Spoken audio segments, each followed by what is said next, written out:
Hello everyone, welcome back. ഈ വീഡിയോയിൽ discuss ചെയ്യാൻ പോകുന്ന topic general anaesthetics.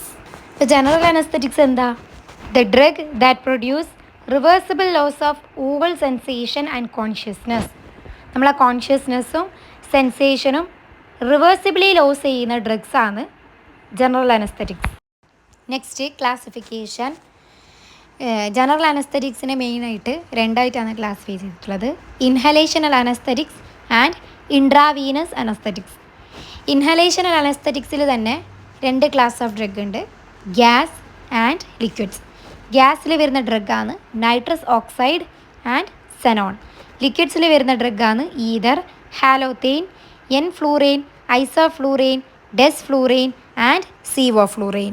Next intravenous anaesthetics. അതിൽ തന്നെ ഇൻഡ്യൂസിങ് ഏജൻസ് ഉണ്ട്, സ്ലോ ആക്ടിങ് ഏജൻസ് ഉണ്ട്. ഇൻഡ്യൂസിങ് ഏജൻസിന് എക്സാമ്പിളാണ് തയോപെൻറ്റാൽ സോഡിയം, പ്രൊപ്പോഫോൾ, മെത്തോഹെക്സിറ്റോൺ, എറ്റോമിഡേറ്റ്. സ്ലോ ആക്ടിങ്ങിൻ്റെ അണ്ടറിൽ വരുന്ന ഡ്രഗാണ് ഡിസോസിയേറ്റീവ് അനസ്തെറ്റിക്സ്. അതിന് എക്സാമ്പിൾ കീറ്റമിൻ. Next benzodiazepines. അതിൽ example diazepam, lorazepam and midazolam. Opioid analgesics. അതിന് എക്സാമ്പിളാണ് ഫെൻറ്റാനിൽ. നെക്സ്റ്റ് ഇതിൽ വരുന്ന ഇമ്പോർട്ടൻറ്റ് ടോപ്പിക്കാണ് സ്റ്റേജസ് ഓഫ് ജനറൽ അനസ്തെറ്റിക്സ്. 4 സ്റ്റേജാണുള്ളത്: stage 1 stage of analgesia, stage 2 stage of delirium and excitement, stage 3 stage of surgical anaesthesia, stage 4 medullary or respiratory paralysis. ഇപ്പോൾ ഓരോ സ്റ്റേജിൽ നടക്കുന്ന ചേഞ്ചസ് എന്തൊക്കെയാണെന്ന് നോക്കാം. അപ്പോൾ ഒരു അനസ്തെറ്റിക്സ് അഡ്മിനിസ്റ്റർ ചെയ്തെങ്കിൽ ഫസ്റ്റ് ഉണ്ടാകുന്ന സ്റ്റേജാണ് സ്റ്റേജ് ഓഫ് അനാൽജസിയ. ഈ സ്റ്റേജ് ലാസ്റ്റ് ചെയ്യുന്നത് നമ്മളെ കോൺഷ്യസ്നെസ് നഷ്ടപ്പെടുന്നത് വരെയാണ് ഈ സ്റ്റേജ് ലാസ്റ്റ് ചെയ്യുന്നത്. ഈ സ്റ്റേജിൽ പെയിന് മെല്ലെ മെല്ലെ അബോളിഷ് ചെയ്യാൻ വേണ്ടിയിട്ട് തുടങ്ങും. പേഷ്യൻറ്റ് കോൺഷ്യസ് ആയിട്ട് തന്നെ ഉണ്ടാവും, അതായത് കേൾക്കാനും കാണാനും പറ്റും, പക്ഷെ ഒരു ഡ്രീം ലേക്ക് സ്റ്റേറ്റിലാണ് ഉണ്ടാവുന്നത്. റിഫ്ലക്സസും റെസ്പിറേഷനും എല്ലാം നോർമലാണ്. ഈ സ്റ്റേജിൽ ഷോർട്ട് പ്രൊസീജിയേഴ്സ്, ഷോർട്ട് സർജറീസ് മാത്രമേ നടത്താറുള്ളൂ. അതായത് ഈ സ്റ്റേജ് മെയിൻറ്റെയിൻ ചെയ്യാൻ കുറച്ച് ഡിഫിക്കൽട്ടാണ്, അതുകൊണ്ട് തന്നെ ഷോർട്ട് പ്രൊസീജിയേഴ്സ് മാത്രമേ നടത്തും. നെക്സ്റ്റ് സ്റ്റേജാണ് stage of delirium and excitement. അപ്പോൾ ഫസ്റ്റ് സ്റ്റേജ് എന്ന് പറയുന്നത് ലോസ് ഓഫ് കോൺഷ്യസ്നെസ് വരെയാണ്. അപ്പോൾ കോൺഷ്യസ്നെസ് ലോസ് ആയെങ്കിൽ തുടങ്ങുന്നതാണ് സ്റ്റേജ് 2. അപ്പോൾ സ്റ്റേജ് 2 എക്സൈറ്റ്മെൻറ്റ് ഉണ്ടാവും, അതായത് പേഷ്യൻ്റ് ഷൗട്ട് ചെയ്യും, സ്ട്രഗിൾ ചെയ്യും and hold his breath. Muscle tone increase ആവും, ജോസ് എല്ലാം ടൈറ്റ്ലി ക്ലോസ്ഡ് ആവും. പിന്നെ ജർക്കി ബ്രീത്തിങ് ഉണ്ടാവും, vomiting, involuntary micturition and defecation. പിന്നെ നമ്മുടെ ഹാർട്ട് റേറ്റും BP എല്ലാം റൈസ് ആവും. പ്യൂപ്പിൽ ഡൈലേറ്റ് ആവും ഡ്യൂ ടു സിമ്പത്തറ്റിക് സ്റ്റിമുലേഷൻ.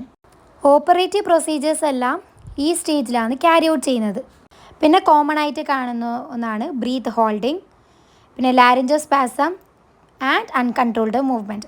ഇതൊക്കെയാണ് സ്റ്റേജ് 2 നടക്കുന്നത്. Next stage 3 stage of surgical anaesthesia. നമ്മുടെ റെഗുലർ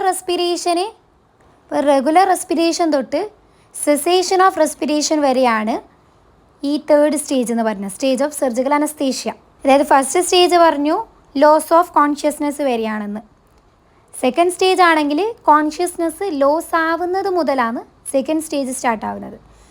സ്റ്റേജ് 3 വരുന്നത് റെഗുലർ റെസ്പിറേഷൻ തൊട്ട് സെസേഷൻ ഓഫ് ബ്രീത്തിങ് ആണ് സ്റ്റേജ് 3. അപ്പോൾ സ്റ്റേജ് 3നെ 4 പ്ലെയിൻസ് ആയിട്ടാണ് ഡിവൈഡ് ചെയ്തിട്ടുള്ളത്. പ്ലെയിൻ 1ലാണെങ്കിൽ നമ്മളെ ഐബോൾസ് കറങ്ങിക്കൊണ്ടേ ഉണ്ടാവും. നമ്മൾ കോൺഷ്യസ്നെസ് ലോസ് ആയിട്ടുണ്ടെങ്കിലും ഐബോൾസ് കറങ്ങിക്കൊണ്ടേ ഉണ്ടാവും, അതാണ് റോവിങ് ഐബോൾസ്. അപ്പോൾ ഈ പ്ലെയിൻ 1 എൻഡ് ആകുന്നത് ഐബോൾസ് ഫിക്സ്ഡ് ആയിട്ടാകുമ്പോഴാണ് പ്ലെയിൻ 1 എൻഡ് ആകുന്നത്. അത് അനങ്ങാതെ നിൽക്കുമ്പോഴാണ് പ്ലെയിൻ 1 എൻഡ് ആകുന്നത്. Next plane 2. ഇവിടെ നമ്മളെ corneal and laryngeal reflex lose ചെയ്യും പ്ലെയിൻ 2ൽ. ഇനി പ്ലെയിൻ 3ലാണെങ്കിൽ നമ്മളെ പ്യൂപ്പിൽ ഡൈലേറ്റ് ചെയ്യാൻ വേണ്ടി തുടങ്ങും, ലൈറ്റ് റിഫ്ലക്സ് ലൂസ് ചെയ്യും. പ്ലെയിൻ 4ലാണെങ്കിൽ പ്യൂപ്പിൽ ഡൈലേറ്റ് ചെയ്യും, പ്ലെയിൻ 3ൽ ഡൈലേറ്റ് ചെയ്യാൻ തുടങ്ങുന്നതേ ഉള്ളൂ. പക്ഷേ പ്ലെയിൻ 4ൽ ഡൈലേറ്റഡ് പ്യൂപ്പിൾ ഉണ്ടാവും, intercostal paralysis, shallow abdominal respiration. നമ്മുടെ ഇൻ്റർകോസ്റ്റൽ മസിൽ പാരലൈസ് ആവുന്നതാണ് ഇൻ്റർകോസ്റ്റൽ പാരാലിസിസ്, വീക്ക് ആകുന്നത്. അപ്പോൾ ഈ 4 പ്ലെയിൻസാണ് സ്റ്റേജ് 3 നടക്കുന്നത്.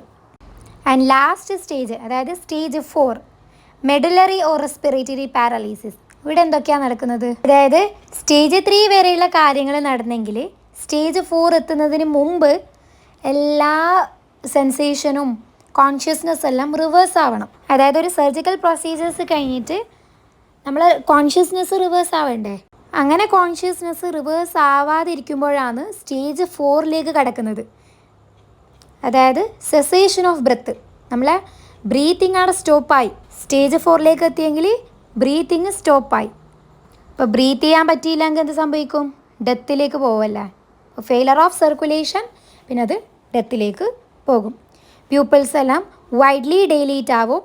പിന്നെ മസിൽസ് എല്ലാം ഫ്ലാബി ആവും, അതായത് ലൂസായിട്ട് ഉണ്ടാകുന്നൊരവസ്ഥയാണ്. പിന്നെ പൾസ് ലോ ആവും, BP എല്ലാം ലോ ആവും. ഇതൊക്കെയാണ് സ്റ്റേജ് 4 നടക്കുന്നത്.